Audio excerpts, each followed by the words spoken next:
Welcome to the Impact on the Ground podcast series. I'm Tiia Sammalahti, CEO of whatimpact.com, a tech for good company with the mission to become the LinkedIn of CSR.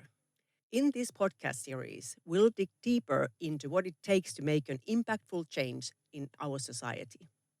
I'll give a voice to charities, social enterprises, companies, grant makers, individuals, and government officials who all have one thing in common. They are keen to make a difference. We dive into practical solutions and observe the dynamics of those who have resources to give and those working with the beneficiaries on the ground. Let's start making an impact together. Oh, hello, Rory. Welcome to the podcast today. So this is Rory Field from Trees for Cities, and today we're going to be hearing about the impact of planting trees and building green spaces to city environment. Hello, Rory. Welcome. Hi, thank you so much. It's an absolute pleasure to be here. Thank you. So Rory is a corporate partnerships director at Trees for Cities, and Trees for Cities has been on our platform for years and years, and is a very established charity. So tell a little bit about the history and kind of what size of an organization you are and where your impact can be seen.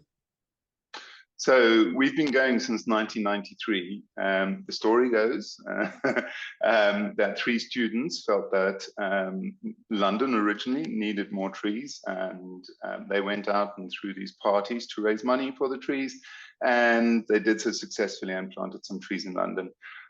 They realized they were onto something. I should say I was not one of those students, but they realized they were onto something, and they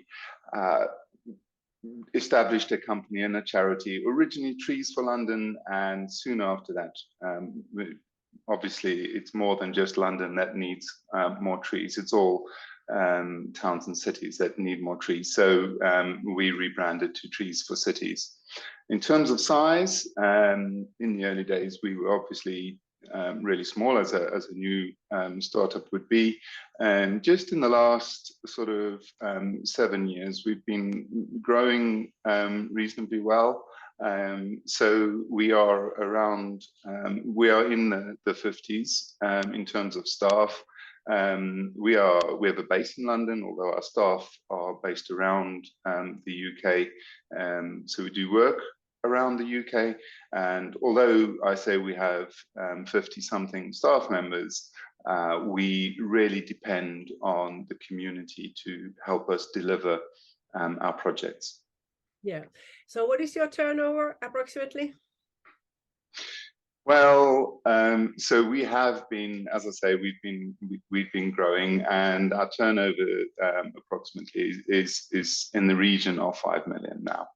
Okay, congratulations. That's a good Thank you very much. Organization. Yeah.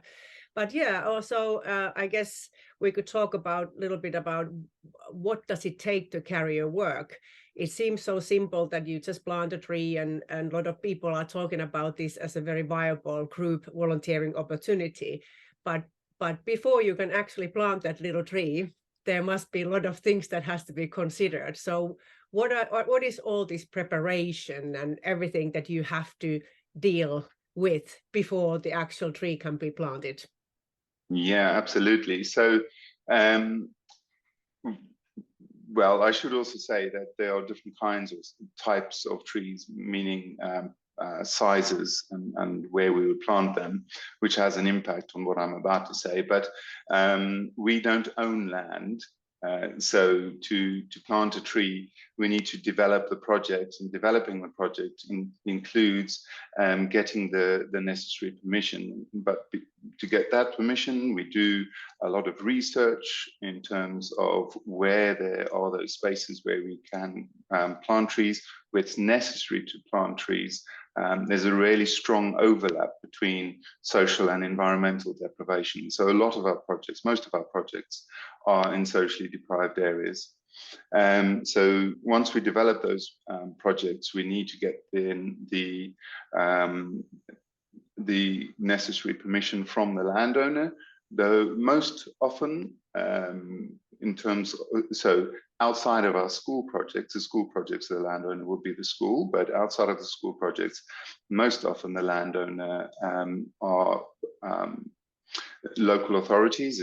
We do work more often than not on public access land. So then we have a partnership with them, which then allows us to plant the trees on that land and then look after the trees during the establishment phase. So that is essentially then the development done. Then we'll do the design phase. The design we'll start looking at what trees we'll plant there. So we do lots of tests in terms of the soil acidity, soil composition, what other vegetation there is in the area, what we do CAT scans, so what is underneath the ground, what is above the ground, that influences what we can plant. And then we have a design. So the design might, when I was saying it is influenced of where we plant, so it might be in a big public park where we have a design that goes around the edges, where we want to engage the maximum amount of people.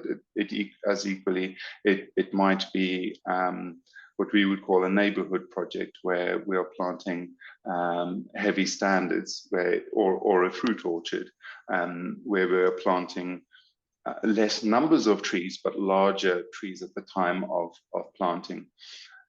So the design is then complete, and then we start looking at consultation. That's like an initial design. We go out and we consult local residents as to what we are planning to do, and they're able to feed into what we are doing. Then we finalize the design with the landowner, and we can then start planning the actual delivery of the project.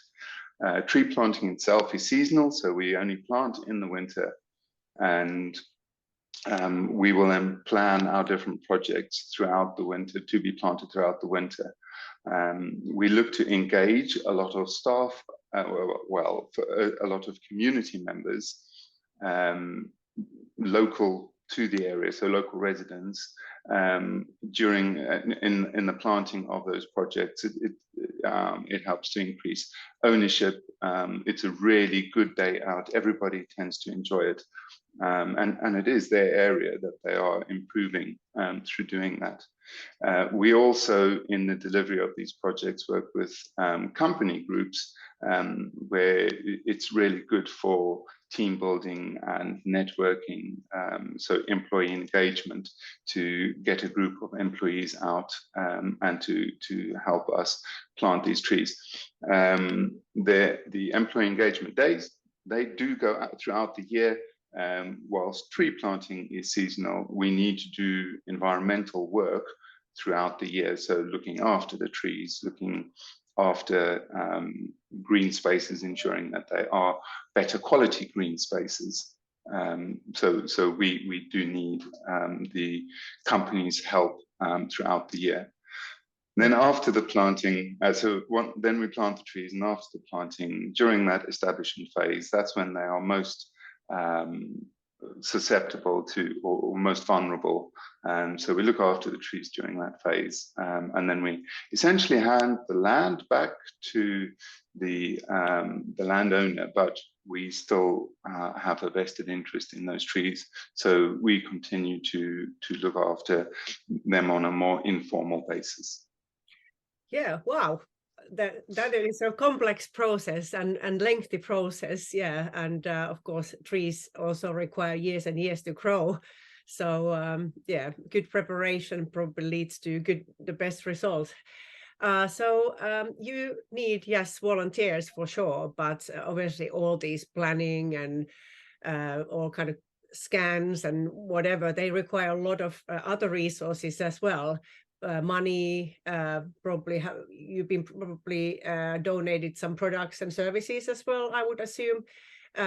What resources would you be interested in getting from companies other than those company volunteers?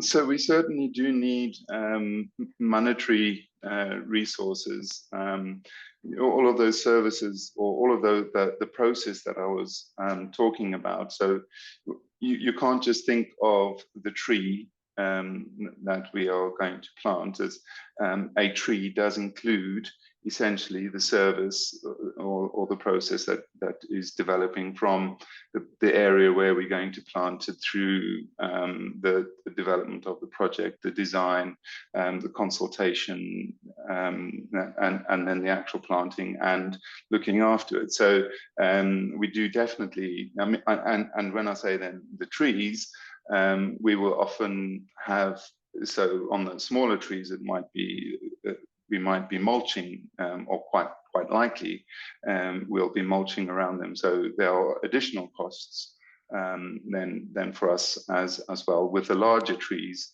they will often have stakes and ties which will support the tree through the first few years of the growth. So yeah, there is a process that we need to follow, and we do have a really good success rate in terms of our planting. We pride ourselves in the engagement of the communities. All of that we do need to be able to fund, and that is really important that we get the support from companies in terms of that. Yeah. So addition to the money and volunteering, do you ever need any, like, let's say, could some kind of a construction company, or could they offer some free help with handling the land or giving you equipment, or do you need anything else than money and volunteers? So that would be very project specific, that we might need that. So from time to time, particularly in a school project where we might need to clear an area to actually start the project, then we might need something we could really do with the help of a construction company to help with that. Otherwise, we would essentially need to pay somebody to do. To clear it. I mean, we can clear areas where where there is growth, etc. But where it's tar, for example, and we need to get rid of the tar, we wouldn't be able to do that. That's when we need to get some help in to do that. So what is the impact of trees? You were mentioning that you are focusing on city environment a lot. So what are the direct outcomes and indirect outcomes of your work to the communities? Yeah, so we concentrate on urban areas. So the name says quite a bit about us. Trees for cities. The trees is trees and greenery. The cities is towns and cities. So it's slightly wider than cities, but it's urban areas, towns and cities. As I was saying earlier, there's this real overlap between social and environmental deprivation. So a lot of the projects are in socially deprived areas. What a lot of people might not realize is when trees are in an area, it actually does increase the value of the area. When we come to environmental and social impact, I suppose a lot of people start to think of emissions or CO2 sequestration that a tree does, and that is really important. That is a very valuable asset of trees. Trees will sequester CO2 in different places. It doesn't have to be very close to where the emissions come from. There are other elements where it becomes really much closer. So, for example, absorbing air pollution, the trees do need to be much closer. Noise pollution, the trees need to be closer. So the trees will help to absorb both of those. And in terms of noise pollution, break that or form a barrier, so to help prevent the noise reaching other other areas. When you carry on, so if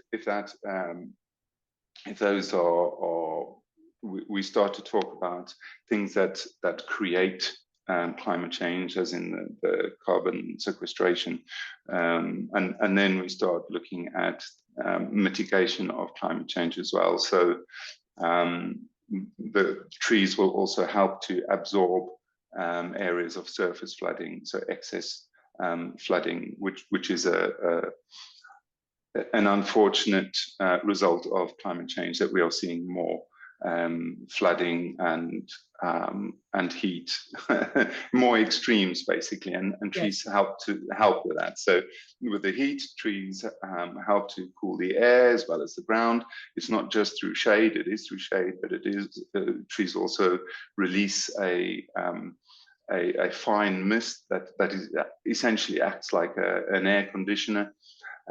So there are those elements as well. Then we start looking at that are more, I suppose, particular to elements. What I mean by that is we have biodiversity. Each tree can host thousands of species and subspecies, which in the harshest of environments, in terms of people, we know that people are more likely to get out and spend more time outside. If they spend more time outside, they're more likely to meet other people, and it helps to stimulate community. They're more likely to reach their daily goal of steps. It improves their cardiovascular health as well as their mental health. So it makes us healthier and happier. Yeah. So trees are not the answer to everything, but having said that, they are so holistic in their benefits. They are amazing to us. And when our cities are becoming so much fuller, more and more people are living in towns and cities, and it's so important that we have trees to help offset that urbanization, and still provide those benefits that are so important to us and become more and more important to us as we grow in our towns and cities. Yeah, I mean, that is a lot of impact and a very diverse impact. Sounds very good. So how about the number of volunteers at the moment? Do you see like a big, kind of offering of volunteers at the moment, or how has this working from home and COVID and everything, how did it affect on your voluntary numbers? Yeah, so during lockdown, obviously it had a massive effect on it, both community and employee volunteering as well. So during that, it basically came to during COVID, it basically came to a standstill. After COVID, it started, or lockdown. I shouldn't say after COVID, but after lockdown, it started to build up again. Our employee engagement is looking pretty good. We would like it to be throughout the UK and throughout the year, so that we are able to do more work, and that is very important to us as well. Community volunteers is also, they are such wonderful people when they come out and they help us do the work. They obviously, the weather on the day will still have an impact. Sorry about the noise outside. You cannot do anything about it. The weather on the day will still have an impact, but we are getting good volunteer numbers coming out to help us with our projects. It is always worth getting the word out. Yeah, definitely. Yeah. And I there are also various benefits of that one day, not just the networking and stuff, but getting that fresh air and a little bit of exercise for employees as well. and getting out of the office if you are Absolutely. in the office environment most of the time. So Yes. yeah. So just a little question for you on what impact. I mean, you've been on the platform and you've been matched with companies like Price and Myers who've been giving you volunteering and money, and other companies, and you have then also completed our what impact reporting, which is quite comprehensive. Price and Myers, I've heard their feedback. They are totally excited about the report because they can really use it to demonstrate their social value. How do you, as a charity, see completing the report? Was it too extensive, or how did you find it? Was it easy? No, it's the type of information that we look to get from our from what we do as well. So it wasn't very onerous to complete the report. Yeah. Okay. Well, that's good to hear because obviously you need to have some data behind the impact kind of outcomes and so forth. But you obviously do, and you monitor your work. So now, what you would like to say to any company who is looking for this kind of a group activity, or could be willing to donate something, maybe their work or some products or their services, why should they choose you? Because there are lots of other causes and charities to support. Why would they choose you? Well, we do work in towns and cities, and that will that will already distinguish us from a lot of others. We work throughout the UK, so it's quite likely that we are working in a town or city near you. I mean, when you talk about lots of charities, I'm narrowing it down to environmental and then trees. So I think in terms of what we do, how we engage people, and how we look to report back to companies, I think it's quite a good service, and I would hope that companies are really happy. Yeah, well, good. Your details can be found on What Impact. Just search for Trees for Cities for our users, and there is comprehensive data on how this organization can be supported. But thank you, Rory, for this. This was very insightful. I didn't know all of the things about impact of trees, but now I do. And great to have you on the platform as well.